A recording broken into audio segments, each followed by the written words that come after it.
In a peaceful Indonesian village, where the morning mist clings to the rice fields, lived a lonely widow who longed for a child of her own. Every night, she whispered a prayer into the darkness, her breath trembling with the weight of her solitude. "Please, just one child," she begged. The wind suddenly howled, and the ground shook.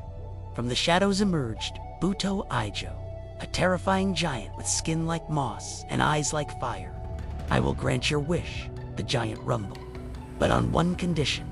When the child turns 17, you must return her to me to eat." Blinded by her desire for a child, the widow agreed. The giant gave her a cucumber seed, which grew with unnatural speed into a golden fruit. When the widow sliced it open, she found a miracle. A tiny, beautiful baby girl lay inside.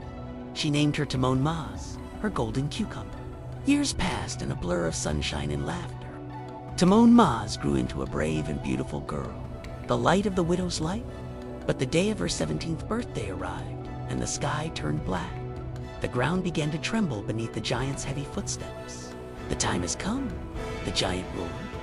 The widow handed TIMUN for small pouches and told her to run as fast as she could. TIMUN sprinted into the dark forest, the giant hot on her heels, crashing through ancient trees with every thunderous step. She threw the first pouch of cucumber seeds. "Grow!" she cried. Instantly, massive thorny vines sprouted from the earth, entangling the giant. The giant tore through the vines, but TIMUN was ready. She cast the needles, and the ground transformed into a field of razor-sharp spikes. Determined, the giant kept coming. TIMUN threw the salt, and a roaring saltwater ocean surged through the trees, sweeping him away. Finally, with the giant nearly upon her, she threw the last pouch of shrimp paste. "This ends now," she shouted with all her strength. The ground turned into a boiling, churning pit of thick mud. The giant screamed as he was pulled down into the depths, vanishing forever.